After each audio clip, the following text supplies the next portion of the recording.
Hit it. 15 yards. Hey, guys. Hey. Welcome back to another episode of Shaking Up the Game. With your hosts, Haley. Ari. It's always like Ari. Haley. Ari. Well, I can't say I'm Ari because everyone says Mari. Oh, it's like you're taking like a test. You're like Ari. Yes, Here. Present. In attendance. A key. We got a hell of a show for you. We had a hell of an episode. Oh, baby. This episode is sponsored by Riverbend Bar and Grill, which is located in Canton, Washington, down on Meeker Street at the Riverbend Golf Complex.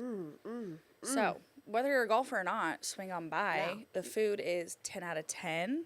If you've ever been to Dino's, it is a very similar menu, thanks to head chef Fabian. Wednesdays, we host trivia at 7 p.m., hosted by Moa, Slight Flags, Giddy. Actually, it's so fun. I'm loving hosting trivia. We're building a fun little community down there in Kent. So if you are in the Kent, Covington, Federal Way, Puyallup area, it's not that far. All of the above. Yeah, come to Maple trivia. Valley. Yeah. Hello. Come to trivia on Wednesdays. Thursday, we also do karaoke at 8 p.m., which is a blast hosted by a DJ. Really fun vibes. And then Friday and Saturday now, we have just started doing line and swing dancing. So whether you know how to dance or not, if you have two left feet, that's totally fine because there is an instructor to teach you. And it's super fun. Dance the night away. Okay. Great vibes, outdoor patio, free and safe parking, good food, like I said, drinks. So I should come take a few of those dancing classes. you probably should. Yeah. So I'm in my country era. yeehaw. Well, actually, no, this because week, we're getting back into fall, winter, and then I go Yeah. full rap, hip hop. totally. Yeah. know what I mean? Once the sun sets down, no more country. This week actually is a fun. It's like a Camila Cabello, Shawn Mendes little That's my vibe. Yeah, That's so my vibe. super fun vibes this Friday. So swing on down to Riverbend Bar and Grill in Kent, Washington. Second announcement for you guys before we get into it is you may have noticed the phenomenal attire we are wearing today. If you're not on video, Get on so video. sorry. Turn it on. We are wearing two different new t-shirts created by Simply Seattle. Ari is Exclusively rocking by Simply Seattle. No, exclusively by Simply Seattle. Ari is rocking the Cal in 25, which is the Cal Raleigh campaign to win American League MVP 2025. Yep. This shirt is paid for by BigDumperFanClub.com, Lit. which you can go there, join the fan club, chance to win gift cards, tickets to the Mariners games. Chance to win a BBL. I'm kidding. I don't think Simply Seattle's giving out BBLs, but you know what I mean? Like, get your dumper there. Some better things, actually, Yeah. than a BBL. So you can even get a Cal 25 shirt, sweatshirt, yard sign, It's so pins, fire. stickers, like everything that you need to prove that Cal deserves American League MVP this year. Remember how I said I want a new sticker tattoo? Yeah. I'm getting one for my birthday. This is kind of the stamp Okay. vibe that I want. I offered to buy Do her I- a tattoo, and now she wants the Cal 25 Do I tattoo. get this as my stamp tattoo? Probably. Well, I thought we were getting matching If he ones. wins it, I might consider. Dude. Like a Cal Raleigh MVP ass tat. Not a bad Peach? idea. A little peach? I am rocking the exclusive Etsy Witch shirt made by Simply Seattle. That one is fire because if you look at it, also the mustache, I think, is a fun nod to Yes. all the Mariners players wearing their mustaches, as we did last week. So, and like the broom as the trident, like No, the it's- design of that is No, it- 10 out of 10. It's so fun. It feels very like fitting for us as well because we had Steven, as you know, on Yeah. the podcast who ordered the Etsy Witch, and we even said that the Etsy Witch probably used a trident for her broom. Yes. To I stir the know. brew. It's all just one big puzzle piece coming together. Yeah. Anyways, check it out at simplyseattle.com. Cool. Before we get into your 2025 World Series champions, we have to talk about the absolute ass whooping the Seattle Seahawks. Yeah, see? Hawks. Just naturally starts the chant. That the Seattle Seahawks put on the New York New Orleans. Am I drunk? I think so. Oh my god, I'm so sorry. We're doing you a day guys. recording. Yeah, and this is like really. like, just we're like so discombobulated. We apologize because obviously we have to go to the Mariners game, so now we've shifted the recording. Now my mind is mush. Yeah. Anyways. I thought this would benefit you being earlier in the day. No, it feels great though. I had a Diet Coke on the way here. I'm like, the Seattle Seahawks put an absolute whooping on the New Orleans Saints. Also known as the New Orleans Aints. No, because the Saints don't go when the marching in. Saints- Oh, when the Saints march out of Seattle because we did BTA. No. Belt to ass. By Belt- the first quarter. Dude. The Seattle Seahawks beat the Saints 44-13. Genuinely, when was the last time that either of us have ever, any Seahawks fans have witnessed a stress-free Seahawks game from quite literally kickoff Yeah. to the end of the game? No, I didn't know what to do. I'm like, We could actually be social and mingle at the game, like in good vibes and good spirits. And we're like, oh my God, another touchdown. Ha ha ha. Ha. no, so it Like- was so Ari and I coded that we're at the tailgate and everyone's like, are you going to the game? We're like, we don't know. And then sure enough, 5 minutes before the game, we get tickets and go in the game and everyone's like, oh, you're here? Yep. And we were just vibing.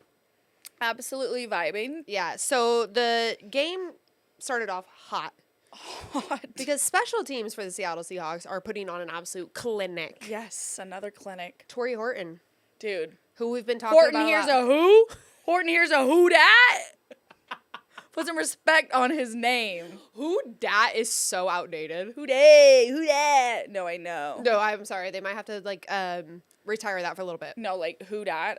We'll let you know who. No, like Story literally Horton here's a who? Every team they're playing, they're like, you're not that. Like, Sorry. And you know what I will say, when I started to genuinely enjoy NFL, yeah, and because like my dad and my late uncle, they used to watch hockey a lot, and we'd have baseball on the TV. So that's really all that I was on the TV sports wise. Yeah. And of course, basketball, once we lost the team, it was like, who the hell are we watching? Nobody. yeah, So for me, it took a while to actually genuinely fall in love with the Seahawks. I'm not even going to lie, because we weren't great. And the New Orleans Saints were my favorite team. We had visited New Orleans. I was like 8 or 9 years old. I loved New Orleans. I was obsessed with the Fleur-de-Lis. I loved the black and gold. Drew Brees was lit. Like, I loved the Saints and had just been down in New Orleans. I was like, oh my God, like how fun. Yeah. So Yeah. the reason I ended up loving the NFL was the Saints. I don't. So like I don't have hatred towards them. I no. genuinely feel bad for them. No, I have zero hatred for them. I think they're an unproblematic NFL team. Totally. They don't And have that like, oh my yeah. God, everyone hates the Saints. No, but, like, and I wish that they could figure it out. yeah, but, I'm very sorry for you, but not sorry for us. Torrey Horton had a 95-yard punt return. absolute gas. Like, I have no words. Absolute because gas. when has that happened? Never? I mean, Longest punt return touchdown in franchise history. First Seahawks punt return score since week 1 of 2015. okay, that's 10 fucking years. No, I'm... anything past 5 years, I'm like, oh my God, eons ago. No, and it was just electric. It turned Yeah. the stadium upside down. It was like the second possession of the game, right? Yeah. Or something. And the stadium was going berserk. Well, we were like walking up the steps and like seeing like majority of it, and we're like, we just scored. Did we not just kick off? Did we not just yeah. kick the ball off? It was... How do we just score? How are we hearing fireworks and all of that again? Loved every fucking second of it. Torrey Horton also had a 14-yard touchdown catch in the game. So through 3 weeks, he has 3 touchdowns. And he's proving to live up to the steal of the draft. Because he wasn't until what? Fifth round? Fifth round. Fifth round. So he dropped to the 5th round because he had a knee injury that sidelined him all last season, I believe, at Colorado State. Right. Okay. So before that, they were expecting him to go higher in the draft. Was out. Obviously, you never know how someone's going to come back. Yeah. But he's back. Yeah, that motherfucker's back and better than ever. Yeah, and that's another John Schneider steal of a draft. Dude, I would love to be a fly on the wall inside of his brain. No, absolutely. How does he, like the way that he gets these steals in the draft? I mean, even go back to like Russell Wilson, like Not now, Not but not at Giants the time. era. No. At the time. The Hawaiian shirt wrestle. Yes. Nerdy Wisconsin boy, like, you know. But Ex-wife Russells. yes. That Russell. Like, the way that he is able to get these deals in the draft is absolutely insane. And it's something that needs to be talked about because, I mean, we're known every year to have A grade drafts, B grade drafts, but it's because that we get these steals later in the draft and they end up absolutely proving themselves. Byron Literally. Murphy is now having an absolute season already. Yeah. Last year wasn't We're all that cracked up to be. again. We're jumpy today. We're jumping all over. But like that just goes to show, like the No, I steals think in the draft Byron is, like, Murphy had a half a sack last year, which didn't even know that was a stat line you could have. But he has 2.5 sacks in 2 weeks, giving him the team lead through 3 games. I mean, He seems more focused. You know, I see a haircut. Yeah. Less drama in the streets. yes, because big facts. that was the thing last year. Big you know, I don't facts. want to repeat it. I don't want to put him Big on blast, facts. but Yeah, we're not let's stop DMing chicks. No, when they we're can not- screenshot it. Okay. we're not the Sunday Night Football broadcast that just absolutely put Tyreek, or was that no Thursday Yes, night it was Amazon Tyreek. Prime put Tyreek Hill's blast just randomly during like a Yes. break, and everyone was like, and then the reporter was like, I don't know what to say, guys. I'm like, I think you just said it. No, it was it was really awkward. We ain't gonna do that. Oh God. More offense touch points. Oh my God, this fruit fly won't leave me alone. Okay, Caleb Williams, you fruity. Dude. Okay, getting into the Seahawks offense following Torrey Horton's performance. The offensive line allowed 0 sacks Fire. on Sunday. Sam Darnold has only been sacked 3 times this season. I like that right there is enough for me to like do 6 cartwheels. Like I am absolutely hyped about that. No. We have been complaining about the O-line Yeah. since literally like 2014. Yeah, no, from the end of time. Hello? No, hello. Are you curious about how many times like Geno Smith has been sacked this year? Riddle me. As soon as I saw that stat, Riddle I was me. like, oh, Sam Darnold's feeling good. 3 sacks. Geno Smith has been sacked 12 times Holy shit. through 3 weeks. You know, the grass is not always greener. It's green where you water it, baby. There's a lot of green grass in Seattle. Oh, and trees. Yeah. It's green where you water it. I don't know. If, like, we knew that the whole Sam Darnold, Geno Smith trade, we understood. We were down for it. It made sense. We got a lateral move for cheaper, essentially. Because we know ball. Yes, we know fucking ball. However, seeing just, like, and the whole thing was like, oh, well, is Sam Darnold going to be a KOC merchant behind that Vikings offensive line? Mm-hmm. Can we talk about the Seattle O-line? Yeah. Because allowing only 3 sacks in 3 games is an insane turnaround for this offensive line. No, it's sick. Like- I love it. No, we're playing fucking ball. Sam Darnold has 154.2 passer rating, the second highest of his career, behind Shout that out. 157 mark he posted with the Vikings. Hey, yo. He had a perfect 158.3 rating until his final 2 pass attempts in the late third quarter. That is So he was lit. perfect through 3 quarters? Yeah. Or through 2.5? Yeah. It just feels so good. 21 points scored by the Seattle Seahawks in the first quarter. Yeah, that was insane. The first quarter. Which tied a franchise record for points scored in a quarter, with the last time doing it in 2006. Okay, we're creeping on 20 years. Like, No, like, excuse me. I can't even, like, Dude, 7. this is the guys at Lumen Field right now and the guys at T-Mobile Park just passing back. In 20 years since, in 15 years since we've done this, in 20 years since we've done this. I'll take your drought and raise you. And I love it. I love it. Because those of you that don't live in Seattle, you may not know that you can legitimately throw a fucking pebble Yes. from Lumen Field to T-Mobile Park. And they are passing this single pebble, which is quite literally records of just things that we haven't done in 20 years. And I fucking love it, okay? I love this year. Oh my God. The offense had 7 consecutive possessions with a score to open up the game. A first in franchise history. Bam. No, like, how many more records do Can we we play do? the Saints every weekend is my next question. Michael Dixon didn't punt the ball until the fourth quarter. See, that's what Kayla Williams was thinking that his punter was going to do last year. I was going to say, Chicago punter could never.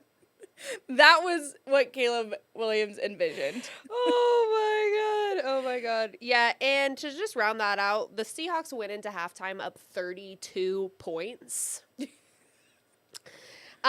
was the largest halftime lead by any NFL team since week 15 of the 2023 season. That's fire.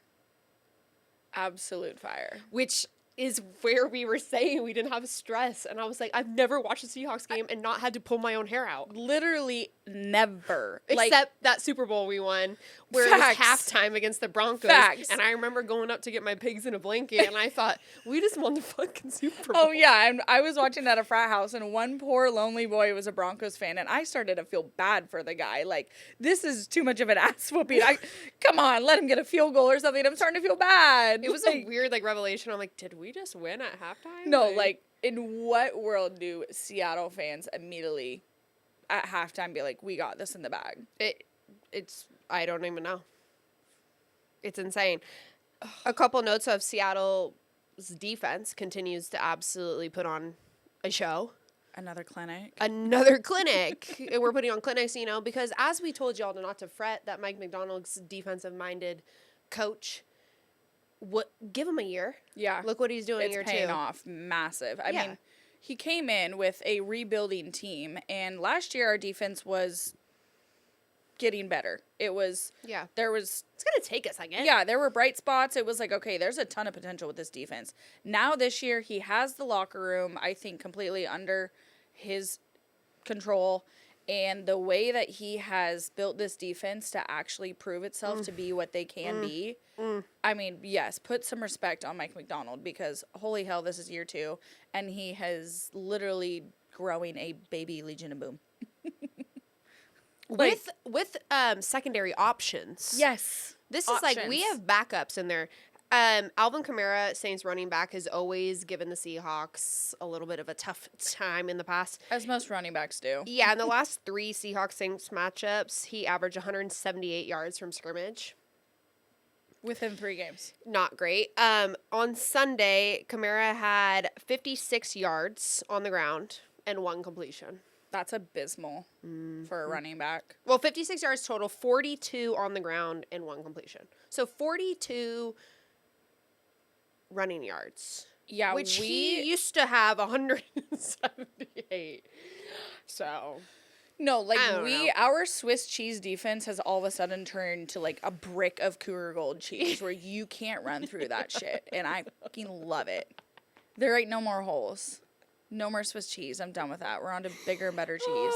Going into the secondary depth, as you know, we are still missing Devin Witherspoon, so things are only looking up for us. Julian Love was out, but Darian Kendrick finished the game with an interception for the 2nd week in a row. Should have had more. Yeah. He missed that one. That Yes. was right in there where you're like, oh, man, I know that's why you're on defense, but Yes. bless your heart. Yes.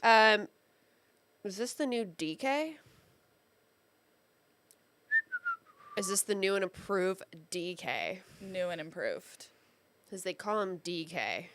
Okay. Well, new and improved. Well, Take that's that right, for because he's sure. DK, and then, the one on the Steelers is DeKalen. Correct. We don't call him DK anymore. The one on the Steelers, ex-Seahawks player. He is now by his government name, DeKalen. Because Yeah. we're not family friends like that no more. You don't get to be called DK. No, you're not. You're You're DeKalen. not coming to the cookout. Yeah, no, absolutely. You're not coming to the cookout, as if we have control over the cookout. But he's not coming. And you get government name. We ain't tight like that no more. So you're DeKalen over there. The one here, right Yeah. now, he can be DK. Yeah. He's tied for the NFL lead in interceptions and 2nd in passes defended. And this is our backup for the secondary. Facts. So I know that Catch we these were hands. kind of worried for a second about sitting some of these star players this week, just because could have been a trap game. I don't You like never to know. ever play down to anybody. Correct. And like we did last year with the Giants, that was a trap game. We should have won and we Yeah. lost. Yeah. And this year, obviously going in this game, it was like, while it is Seahawks football, we're not delusional and we're not naive. Is this a trap game? I am so glad that we did rest people that could have played but probably shouldn't have. Give him another week. We were playing the Saints. Sorry, no disrespect. But, like, that was a perfect opportunity to also see the depth in our secondary. And now I feel even 12 times more confident in our defense. Because it's like, okay, look at our backups popping off. Seahawks defense gave up 13 points. And they only allowed 17 points in each of the previous 2 games. First time that the Seahawks have held 3 straight opponents to 17 or fewer points to open a season since... Don't say it. 2013. Yeah, I have goosebumps. See, baby Legion of Boom. It's a baby Legion No, of I Boom. literally have goosebumps. Zoom in. Jose, zoom in. Never going to obviously ever rename another defense to Legion of Boom because that, especially after watching Russell Wilson on Monday Night Football, Legion of Boom won that damn Super Bowl. Let's be for real. Okay, we've been saying that the Seahawks offense. Ex-offensive players have said the same thing. Yes, like, we understand that. However, seeing the players now do things that no other defense has done since the Legion of Boom is, it gives me goosebumps. Yeah, no. That makes me so excited. Like, yes. Let's run it fucking back. You know, it's feeling good. It's feeling good. Obviously, JSN is also popping off, continues to have a breakout year. One of the best. Coming off a little bit of a sickness last weekend, but still topping the NFL charts of receiving yards this season. The Seahawks move into Thursday Night Football this week against a divisional matchup. Yep, the Arizona Cardinals were playing in Arizona. Yeah, 2 big injury updates that directly impact the Seattle Seahawks and the NFC West.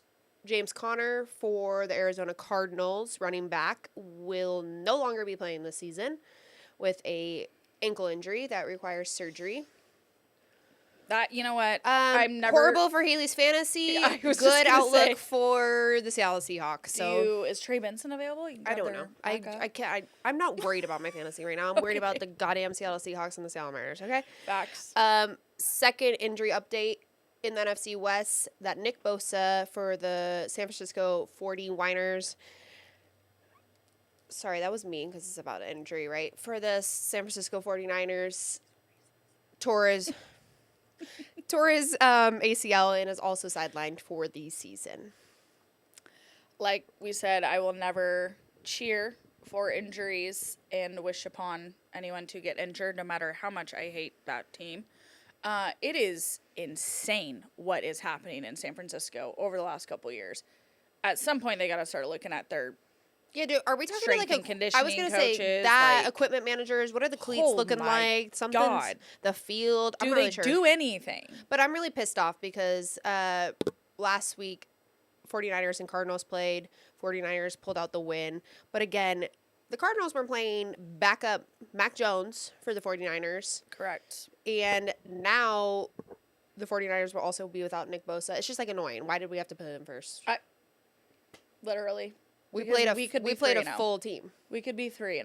Yeah, and that's really irritating. But okay, so the Seahawks were putting up such an ass whooping that Ari and I felt comfortable leaving just a few minutes early to get to the bar with the whole city of Seattle to cheer on the Seattle Mariners playing in Sunday Night Baseball.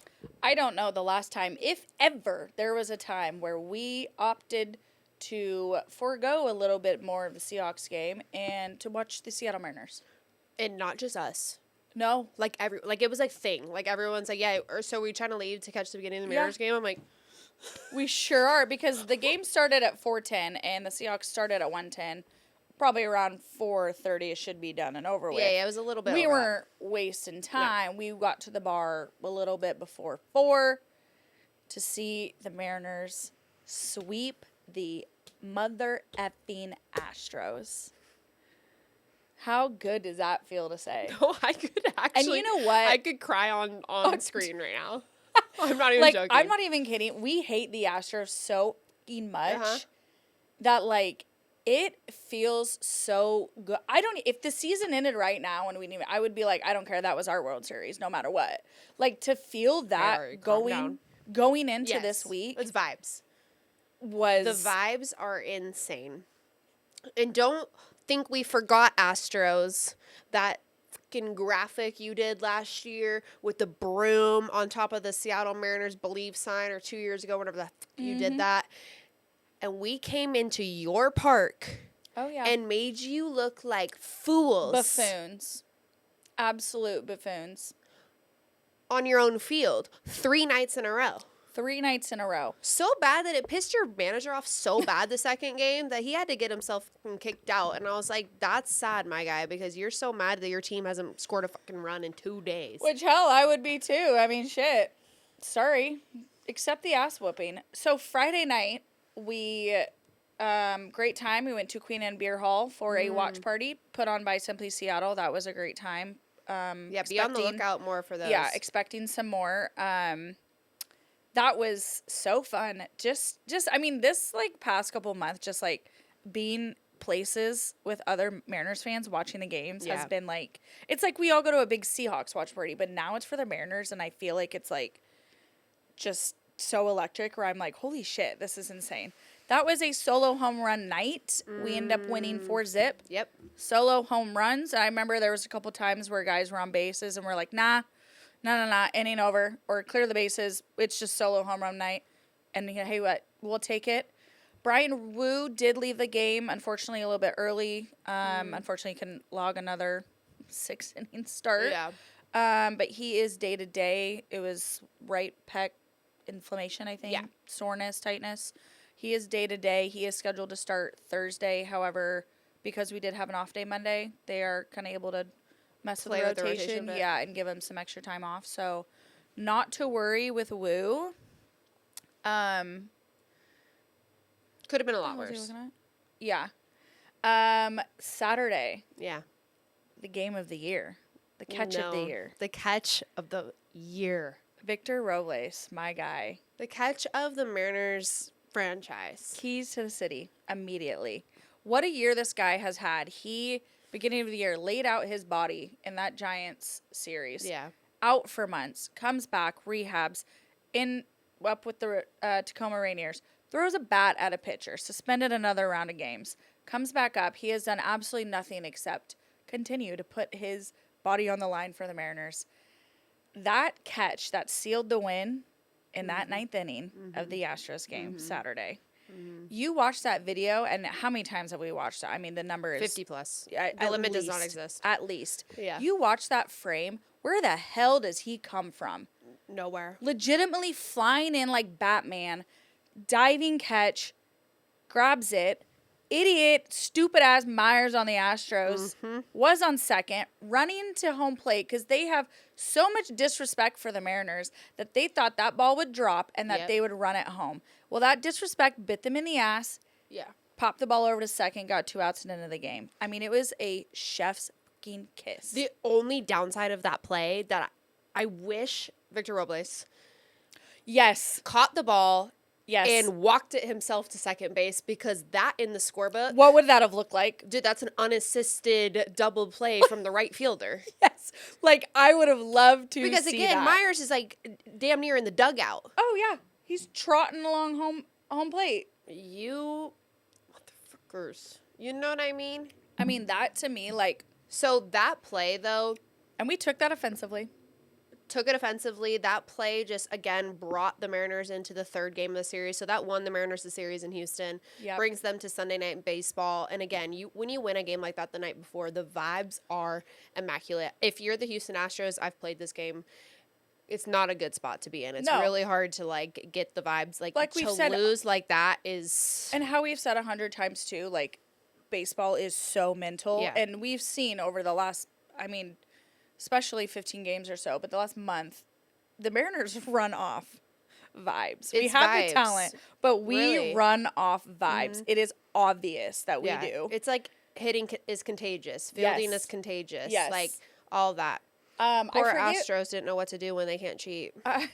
literally, I forget which player it was, but somebody in the Mariners locker room after the game was just like, I have never, ever seen or yeah. heard or experienced a locker room to this magnitude. It was like a we know that we can do this, but it was like a holy shit moment. Like, we're doing this. We're doing it. And they totally all just bought in at that moment, which, not saying that they didn't before, but it was just like, you're climbing Mount Everest, No, and then you get totally. to the top and you're like, holy fuck, like, we're doing this. And players, especially Mariners players, again, we've talked a lot about how it's not the same teams that have been a part of, you know, the long-standing drought, and like to Right. give those players grace, but they know.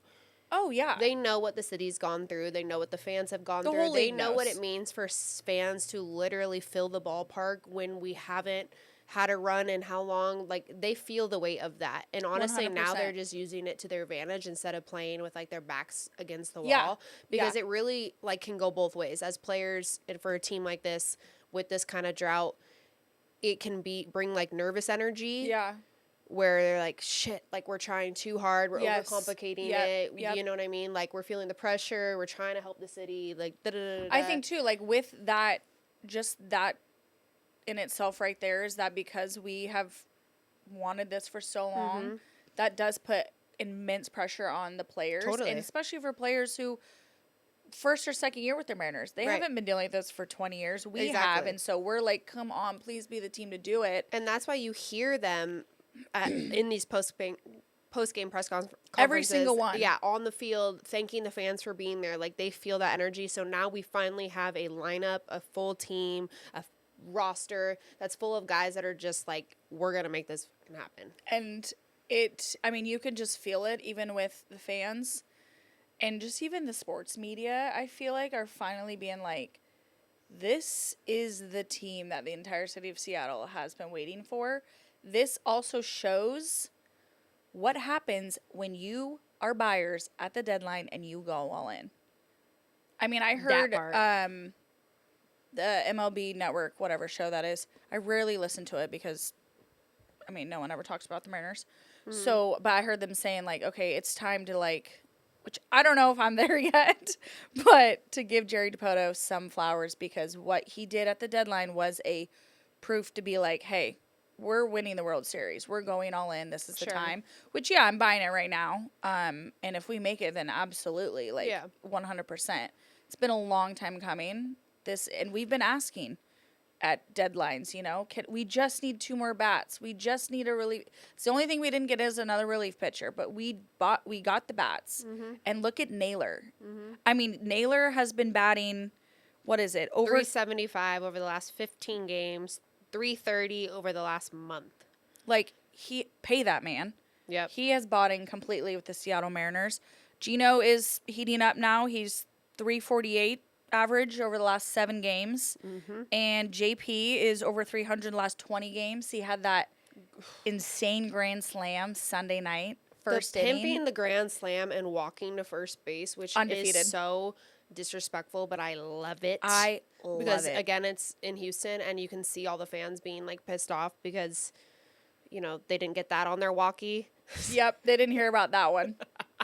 Sorry. And like JP Crawford, who is not a home run merchant No. at all by any means. All that told me was that if JP Crawford is hitting grand slams, you better watch out for the fucking Seattle Mariners. Exactly. Because he's just a solid base guy, base And runner. he's a starting And- shortstop. Yes, and great on defense. Like, but if we're hitting grand slams, No. No. get out of my face. Nobody can tell me anything. On top of that, Julio, like we said, has heated up. He is hitting 295, 17 home runs since All-Star break. He is batting 317 over this last month. So he has, I don't care when you heat up, but thank God you're heating up now. Yeah, heat it up. Heat Yeah. it up. Yeah, they are hot. Cal Raleigh, our guy. He Cal passed Raleigh, Ken Griffey. yeah, Like, he did it. officially the most home runs in a single season by a Seattle Mariner ever. If you are watching this season, you have now witnessed history. You're witnessing greatness. No, it's really crazy to actually think that we It is. are witnessing a History. performance in history. Yeah, Yeah, this this- is something that this we is- will tell our grandkids about. Exactly. This is literally going in the history books. I mean, like I said a couple weeks ago when I was in Vegas and hearing people that were Yeah. Mariners fans from all over, the reason why they were rooting for the Mariners, without having any hardware to show, was because of the kid, because of Ken Griffey Jr. Now Cal Raleigh has surpassed Ken Griffey Jr. Now he stands alone. Best switch hitter. Best home run hitter in Mariners franchise in a single season. Best catcher. I mean, hello. This is fucking insane. No, it's crazy. Home run derby champ. Home run derby. Like, let's not forget that. I can't. Like, it's So just... he hit his 57th. He hit his 58th. Griffey's record was 57. Tied him and passed him while on the road. 56, wasn't it? I think. Oh, yeah, 56. So he's 2 ahead. I think so. Anyways, And I he's forget ahead. because I keep forgetting which Mickey Mantle and I know. I keep mixing up the records because there's sorry. so many. Like, what a flex. I know. I'm like, sorry, Cal. Did you pass Mickey Mantle that day or Ken Griffey Jr.? Like, what? I can't remember. Which day did you do which? What kind of flex is that? That's an AL MVP flex, is what that is. No, let me say this really clear. The only people that aren't saying Cal Raleigh should win AL MVP are those that don't know ball. And that Yankees fans. That truly don't know ball. And Yankees fans. Yes. Yep. 100%. He is a daily catcher. He's switch hitting. He's hitting home runs from both sides of the plate. He's calling a game. He's managing a bullpen. Yep. He is part of the run prevention. So, the MVP race update, quick little update because we've talked about this and everybody knows where we stand. But the couple benchmarks that are said to put him in front of Judge, we know that he's not winning in average and etc. stats wise. Still, he's leading though in home runs and RBIs. Correct. Which I'm like, people. I feel That's like how you win games. Hello. Well, I feel like people are like, well, he's not leading in all the offensive categories. It's like, well, he's not leading in any of them. Correct. So the benchmarks, so to speak, for him to essentially win the AL MVP are the Mariners need to win the AOS. Okay. Done. In the neighborhood of 60 home runs. Okay. Well, He's we're at 58. and we've got 6 games left. Yep. As of this recording, yeah. 6 games. The pitching staff is doing good because as a catcher, you are part of the run prevention, calling pitches, like you said. Hello, pitching is fabulous, fantastic. We have one of the best rotations in baseball, if not the best rotation. So those 3 benchmarks, check, check, check. Well, almost check, check, check.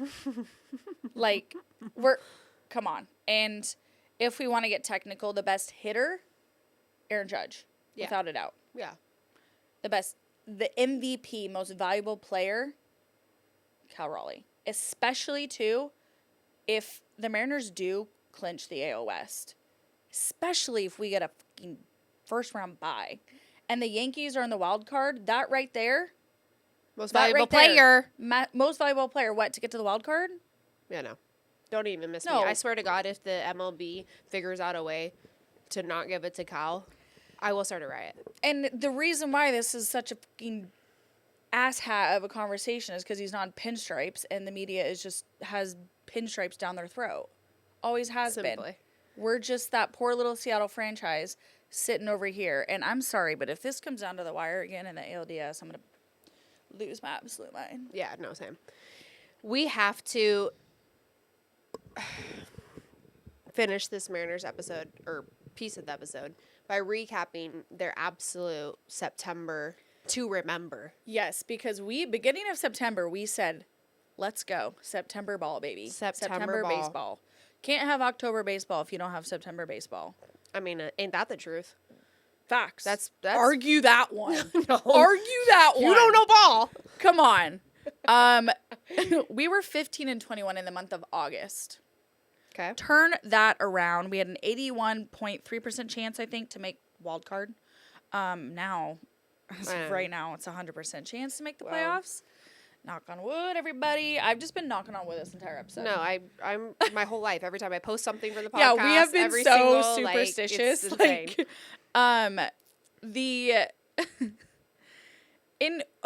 that said, it goes to show how important September baseball is. Obviously, we know that we have had a 10 best, win in a row, whatever. The Cleveland Guardians had a 2.9% chance of making the postseason on September 1st. They now have a 58.5% chance. The Cincinnati Reds had a 4.3% chance. They are now at 41.8% chance. Those are insane jumps.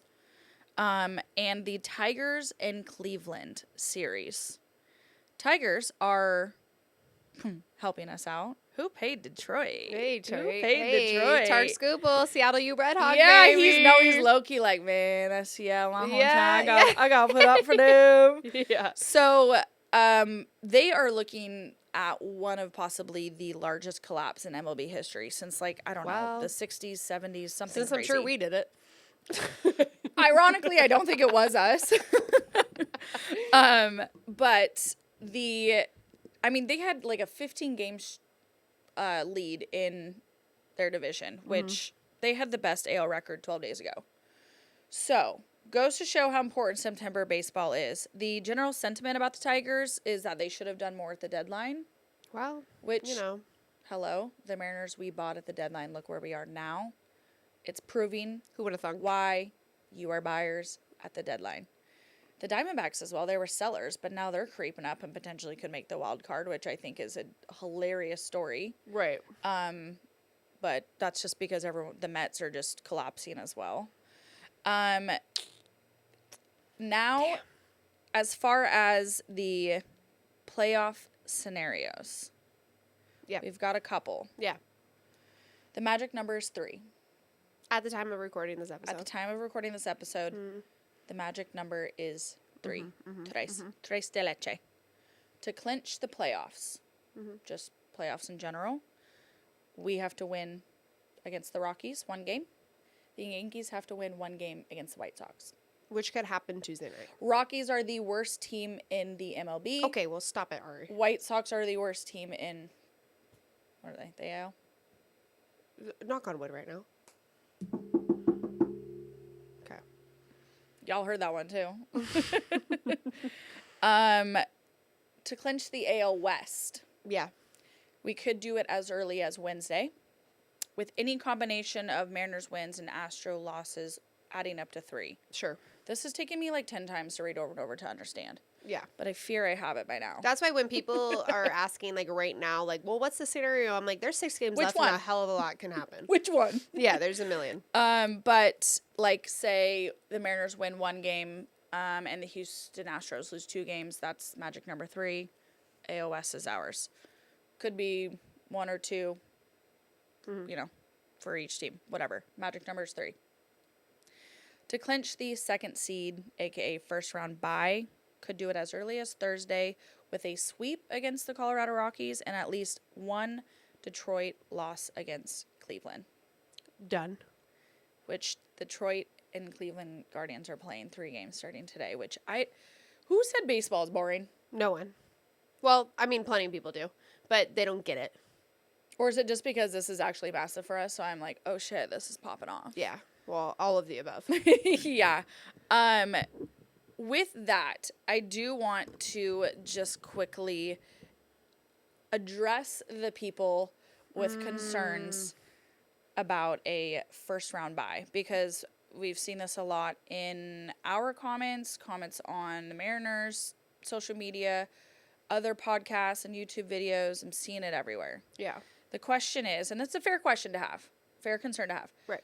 Do the Mariners want to potentially lose a game or 2 in order to not get the first round bye because of the momentum that we have right now and stop the momentum? Sure. The concern is they don't want the Mariners to have a bye. They, as in some fans, because of the momentum, which I understand as a player. Totally. However, when they're saying those comments, you're not processing that would require us to possibly try to lose, ? Like, what does that really mean?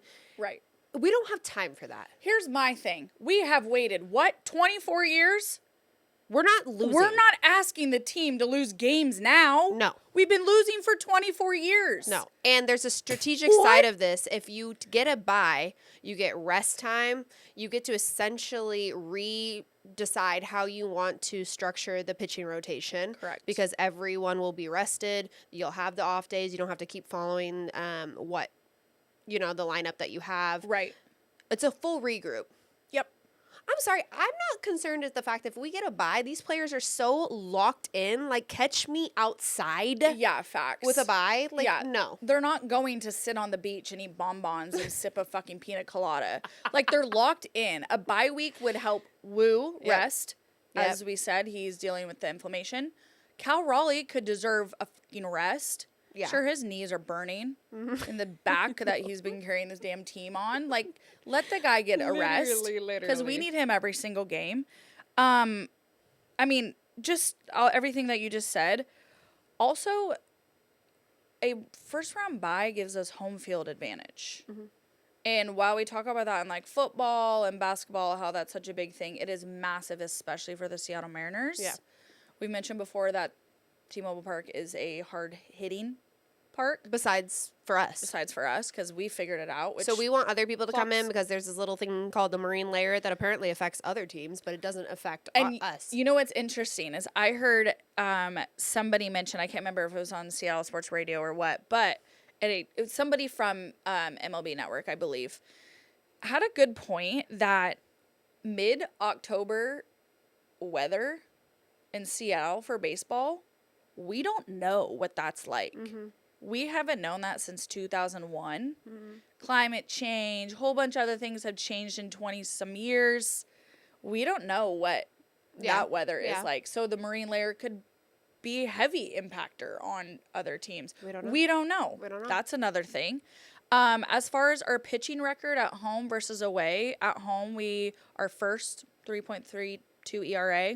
Away we are like top or bottom 10 of the league with 4.48 ERA. So we want to be home. No, we want to be home. And like we said, the fans We're are hungry. massive. Yeah. Every single seat is going to be sold out. Yep. And I'm sorry, but you can't compete with the fucking No. vibes. No. Home of the 12th man. Just a couple steps over and we walk over to T-Mobile Park and bring that same energy. I am so proud to be a Seattle Mariners fan right now. I have to give Ari and I a shout out because if you have listened to us over this whole season, we have been manifesting this. And as you know, our manifestation has been working for sports related things only. And we have been riding with the Mariners. We started We have been 2024 saying they're gonna make and this. said 2025 series, World Series champs. Started this year, 2025, or did I say 2024 last year? 2025 World Series champs Even this year. in And our we're so bad serious. in our bad months, we've been Ride or die, right behind them. And ride or die for the Navy and teal. it feels fucking good. What a great weekend for Seattle sports. I've never walked in with more spunk on a Monday morning to work.